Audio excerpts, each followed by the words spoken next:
Muchísimas gracias, amigos televidentes, por mantener la sintonía con Matinal. Nos satisface sobremanera de presentarle nuestro siguiente invitado internacional. Se trata de Jorge Tuto Quiroga, quien es expresidente de Bolivia, a propósito de que mañana la República Dominicana será escenario de un evento internacional con la presencia de varios presidentes y expresidentes latinoamericanos, y que lo tenemos aquí para hablar precisamente sobre cómo está la economía a nivel de Latinoamérica, cómo está Bolivia después de ese problema, esa crisis que hubo, cómo se está manejando en estos momentos la República de Bolivia. Bueno, Alberto, Laura, buen día, muchas gracias por la invitación, un gusto estar acá en Santo Domingo y celebro que sea para un poco, estábamos sumergidos por la pandemia con foros virtuales, digitales, y este es el primer intento en la región del que yo he participado de intentar congregar un grupo de personas para discutir los desafíos de la región para mi país y para todos. Creo que tenemos puntos en común. Y es bueno hacerlo acá en República Dominicana, porque es admirable la forma en que ustedes, todos hemos sido golpeados por la pandemia, pero ustedes han manejado mejor esto, el golpe económico ha sido menor, la vacunación aquí ha avanzado intensamente, la economía está recuperando, y qué bueno que podamos estar acá para, con Dominicana como ejemplo, ver cómo el resto respondemos a los desafíos de esta pandemia devastadora. Presidente, la pandemia encontró a Bolivia saliendo de una crisis política importante. ¿Cuál es la situación que se está viviendo en la actualidad, tanto luego de la elección del presidente Arce, así como también en el manejo del plan de vacunación? Bueno, la vacunación no está en el nivel de Dominicana, Uruguay, que son los países líderes en el manejo de este tema. Estamos algo rezagados, sufriendo el golpe todavía de la pandemia, recuperando cierta normalidad, pero hay una competencia furibunda entre vacunación, no vacunas, vacunación, porque hay que tener las vacunas y ponerlas en hombros, vacunaciones y variantes. Parece que cada vez aparece una nueva variante, y si no logramos la vacunación masiva vamos a seguir enfrentando problemas. En Bolivia ya hemos vuelto al marco después de la crisis del fraude de Evo Morales del 2019 y su huida.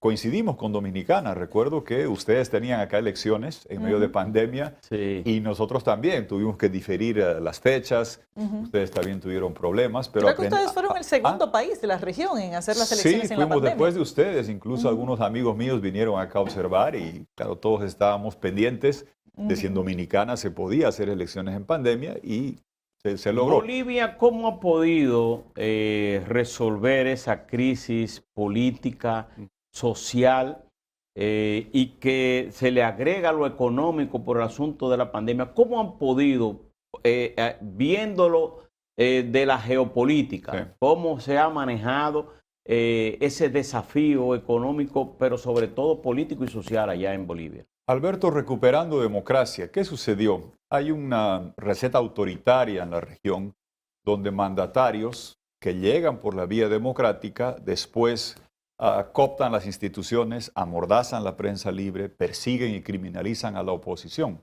Una receta exportada desde Venezuela, y que tristemente ganó acólitos y seguidores en diferentes puntos de la región. Se incluyó allá una treta que ha sido defenestrada. La treta o el truco de pretender que la reelección presidencial indefinida sería un derecho humano interamericano protegido por la OEA. Invento de Daniel Ortega en Nicaragua, el 2009, copiado después en Honduras y después en mi país. Evo Morales pretende que la reelección indefinida era su derecho, después incluso de que en un referéndum se le negó el poder seguir postulando. Hubo una profunda crisis, un fraude monumental documentado por la OEA, y ahora, producto de eso, tuvimos la dificultad, esa política, que junto con la pandemia crearon un cóctel explosivo y complicado. Pero estamos como país buscando salir adelante, pero muy alarmado en lo personal, porque en la hermana Nicaragua, aquí en noviembre, se va a consolidar bajo esta receta autoritaria una dictadura dinástica, la Ortega Murillo, cruel, represiva, sanguinaria. Y como americano, ciudadano de América Latina, de esta nuestra región compartida, todos signatarios de la Carta Democrática, todos supuestamente debemos respetarla, y es triste ver que se está consolidando una suerte de Corea del Norte en Centroamérica, militarmente influida por Rusia, económicamente dependiente de China, familiar, Ortega Murillo con sus familias, y es triste ver que la región no despierta y no ayuda a esos notables y heroicos nicaragüenses que están luchando. En Bolivia dimos la lucha y evitamos el fraude y la perpetuación de una persona en el poder. En Nicaragua, ¿Hay democracia en Bolivia? Ahora sí, claro que sí, tenemos democracia imperfecta, con muchos problemas, con mucha persecución, con muchas quejas, con gente que está siendo sañudamente perseguida, varios, con demandas ante la Corte Interamericana de Derechos Humanos, ante la Comisión, por el caso del expresidente. Pero lo de Nicaragua es un paso que va mucho más allá. Como ustedes saben, Laura, Alberto, allá si uno levanta la mano y dice, estoy pensando en postular a presidente, a uno no solamente lo toman preso, lo desaparecen. A Maradiaga, a Chamorro, a Cruz, un montón de gente, incluso ex camaradas de Ortega, sandinistas, todos presos, desaparecidos, maltratados. Y en noviembre allá no hay elecciones, como las han tenido ustedes, como las tuvimos nosotros el año pasado. Allá hay una coronación dinástica de una dictadura atroz, feroz, pura y dura, que está destrozando ese país. Se puede pensar que puede haber una degeneración política como la de Daniel Ortega, un hombre que viene de luchar por ese país y de repente cuando está en el poder llega a degenerar a lo que está ahora una dictadura, al igual que la de Maduro en Venezuela? ¿Cómo permitir eso? Porque me parece que en la región firmamos la Carta Democrática y cuando en otros países se las viola, a veces preferimos. No es una debilidad de la Organización de Estados Americanos. Pero es conjunta, no es de una organización que es una entelequia, somos los países que hemos firmado. En la cumbre reciente de CELAC, a mí me apenó que se llamó por nombre y apellido a las dictaduras de Cuba y Venezuela, algunos mandatarios lo hicieron, pero me extraña cómo de Nicaragua poco se dice. Celebro que República Dominicana, ejemplo de vacunación y recuperación económica, hubiera suscrito el pronunciamiento conjunto con varios países cuestionando lo que está en curso en Nicaragua. Pero sorprende que otros gobiernos de la región no alcen la voz en Centroamérica. En Sudamérica, países como Colombia, Paraguay, Chile, muestran la dictadura de Venezuela, la exponen, la condenan públicamente. Acá en Centroamérica parecería que el hoy por ti, mañana por mí prevalece y que cuesta mostrar lo que está en curso en Nicaragua, que es atroz. Hasta el notable Sergio Ramírez, recomiendo si quieren un libro, sé que aquí nuestro amigo Mario Vargas Llosa ha escrito la célebre Fiesta del Chivo, pues ahora Sergio Ramírez escribió una que muestra que la ficción va más lento que la realidad. Tongolele no sabía bailar, de la represión sanguinaria del 2018 en Nicaragua.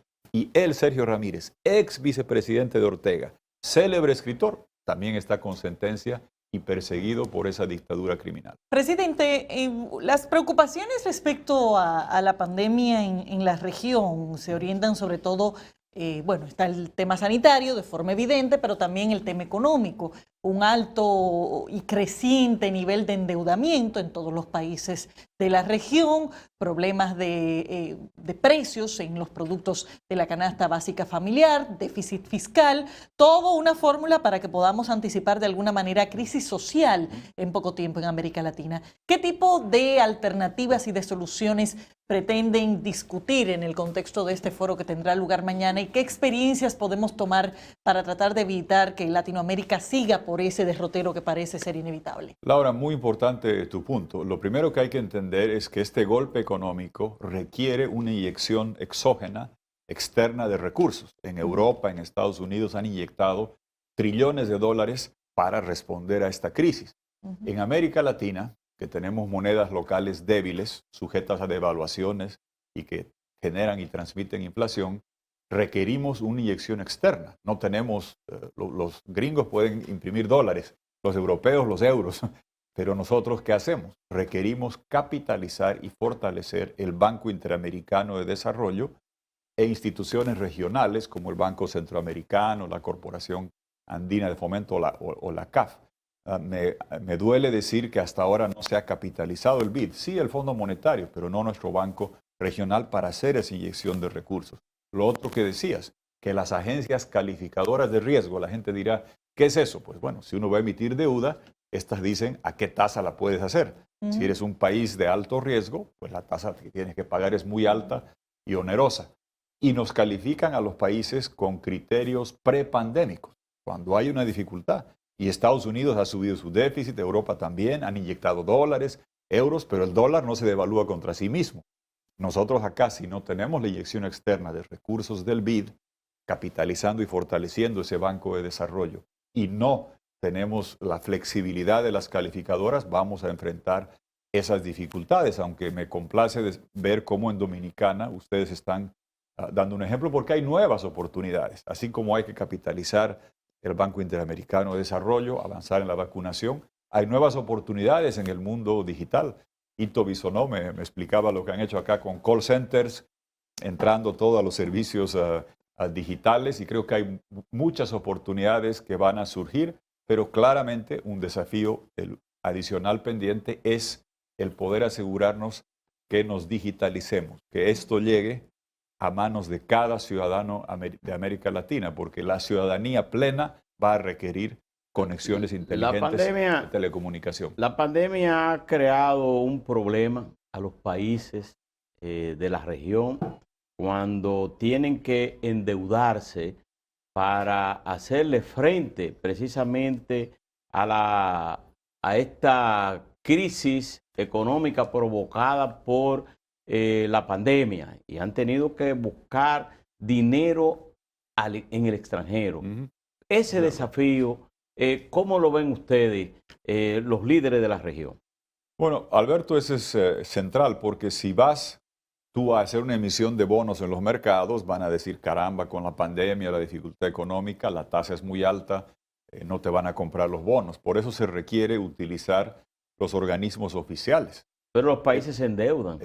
Pero depende de qué tipo de deuda. Si vas a hacer deuda de corto plazo y cara, te vuelve inviable. Si vas a hacer deuda de largo plazo a tasas más bajas, ese es el mundo al que queremos ingresar. Eso requiere lo que hablábamos con Laura: inyectar recursos, capitalizar y fortalecer al Banco Interamericano de Desarrollo, que es la principal institución de desarrollo en la región. Hubo la controversia porque este banco siempre estaba manejado o liderado por un latinoamericano, colombianos, uruguayos, en fin. Ahora es un norteamericano. A mí, más que la polémica sobre por qué rompimos ese acuerdo que tenía que ser un latino que lidere el BID, lo que me preocupa es dónde está el dinero, dónde está el capital que tiene que inyectar Estados Unidos, Brasil, México, para fortalecer esta institución. ¿Por qué, Alberto? Porque lo que dice es clave. Si vas a mercados financieros, te van a sacar tasa muy alta en plazo muy corto, te vas a hundir te vas a ir hacia el fondo e hundirte en la dificultad económica. Versus préstamos de 20, 30 años de tasa más baja de organismos que requieren tener más recursos. Ha habido un pequeño alivio.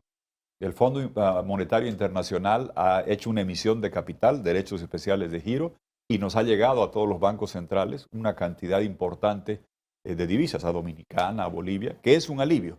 Pero no es lo mismo eso, que sirve para el Banco Central, sirve para fortalecer la moneda, que recursos para el desarrollo, para generar empleo, para ayudar a la industria, para ayudar al sector productivo, que es lo que está requiriendo nuestra economía. Hoteles, cafés, restaurantes han sido muy golpeados. La economía naranja, que requiere del turismo de la gente. La parte digital, bien. La sanitaria, bien. Y creo que Dominicana también lo ha hecho muy bien en insumos médicos. Pero la economía, ustedes han visto, de hoteles, restaurantes, aerolíneas, deportes, requiere inyecciones de recursos de largo plazo provenientes de... ¿Son las reformas fiscales parte de esta solución o se pueden convertir en un problema mayor?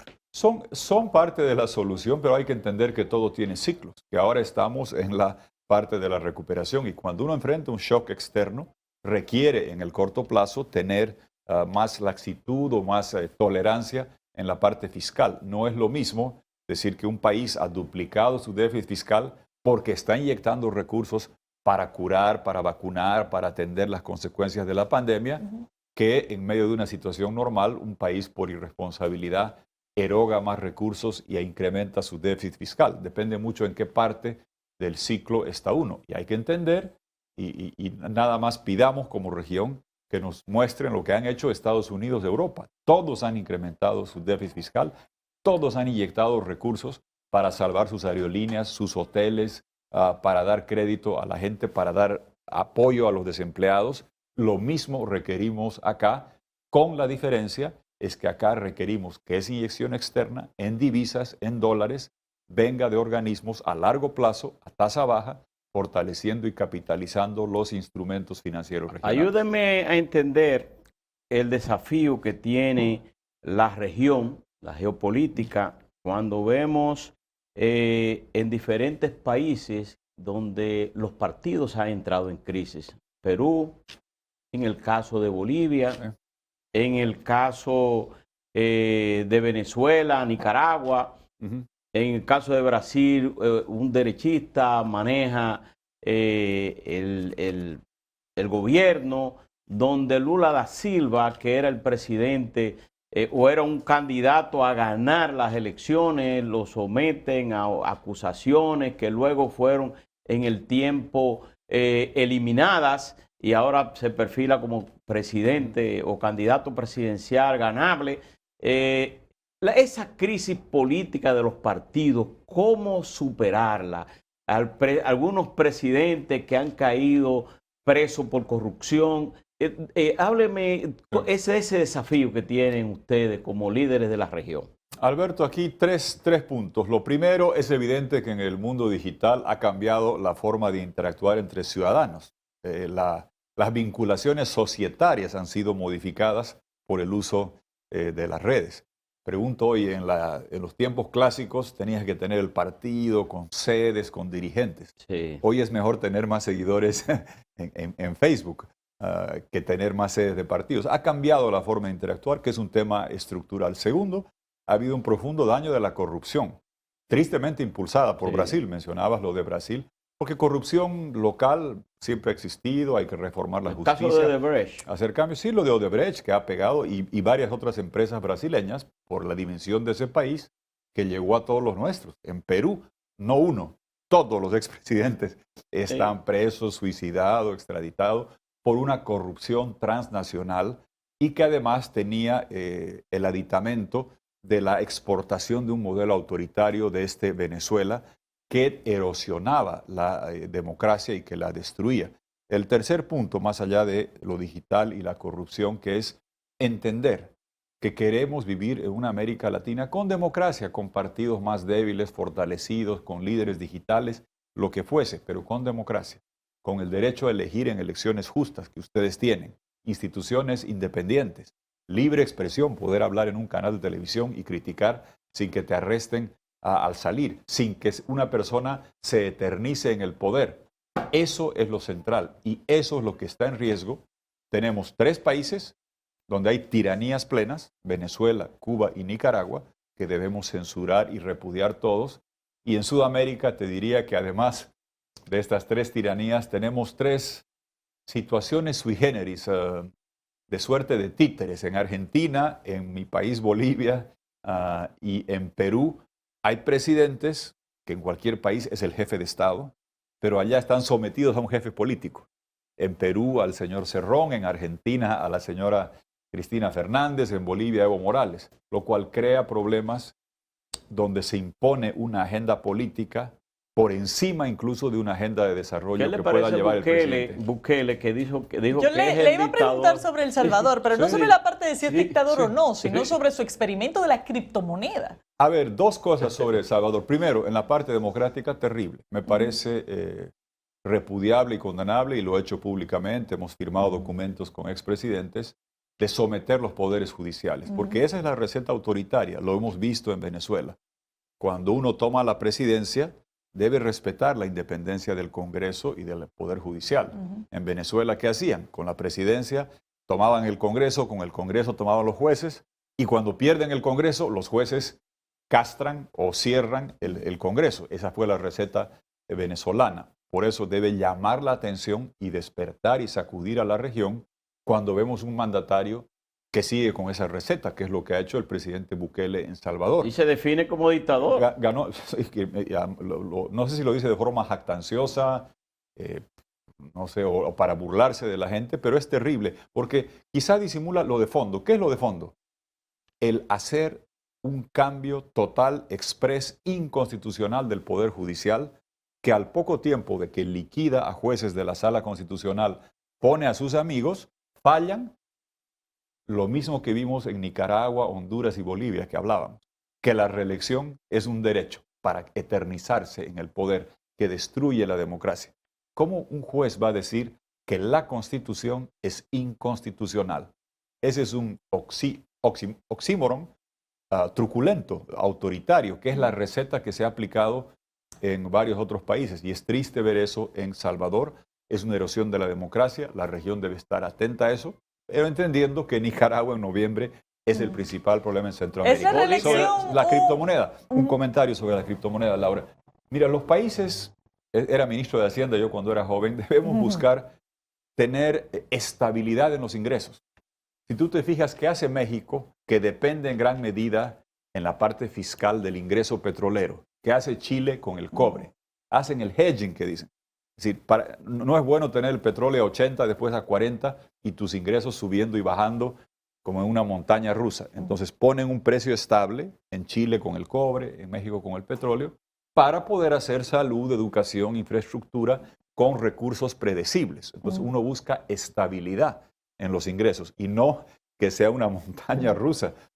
Y la criptomoneda es lo inverso de eso. Es decir, que vas a realmente trabajar en mover tus ingresos sujetos a las fluctuaciones y volatilidad de la criptomoneda. No parecería ser lo más aconsejable, más allá de que China ha proscrito el uso de las criptomonedas, los bancos centrales tienen preocupación y que hay un intenso consumo, es la parte más técnica, energético para la generación de esto, y no siempre esto viene de forma amigable con el medio ambiente y genera dificultades en el cambio climático. Quiroga, en el caso de Bolivia son 5 años, ¿verdad? El gobierno. O sea, que se tuvieron elecciones el pasado año, estamos hablando que en el 25 son las elecciones. ¿Podríamos ver a Tuto Quiroga como candidato presidencial en esa? ¿No está armando un proyecto? Falta mucho tiempo. Veamos esto con calma. Mi preocupación es hoy. Evo Morales, el mandato de 5 años y había 2 mandatos. Sí. Eso decía la Constitución. Él, con una interpretación parecida a la de Fujimori en el Perú, interpretó que el primer mandato no valía porque se había cambiado la Constitución. Entonces, el segundo mandato era el tercero, valga la contradicción, y el tercero recién era el segundo. Se quedó 3. Hizo un referéndum para buscar un cuarto. Bolivia le dijo que no. A pesar de eso, argumentó que la reelección era derecho humano y buscó un cuarto. Eso hizo un profundo daño. El 2025 es el bicentenario de mi país. Hay mucho tiempo para que lleguemos a esa fecha. Hoy tenemos que lidiar con la pandemia y asegurarnos que el actual presidente, Luis Arce, no siga la agenda persecutoria antidemocrática que ha impuesto Evo Morales, porque eso haría un profundo daño a mi país y esa es la prioridad en este momento. Presidente Quiroga, gracias por haber estado con nosotros, gracias por su visita al país también y esperamos pues que sea exitoso este encuentro que tienen mañana, donde van a estar exmandatarios, mandatarios y sobre todo que puedan sacar conclusiones importantes para la región. Y el presidente va a pronunciar un discurso de apertura en ese evento. Sí, muchas gracias al presidente Abinader por estar acá, muchas gracias a Ito Bisonó, amigo de buen tiempo, por esta iniciativa de congregarnos, que reitero, antes era normal y ahora post pandemia es un primer gran esfuerzo. Agradecido con República Dominicana, la hospitalidad y estaremos mañana en el foro. Despedimos, señores, a el expresidente de Bolivia, Tuto Quiroga. De esta forma también despedimos la entrega del día de hoy. Gracias por la sintonía. Nos vemos mañana.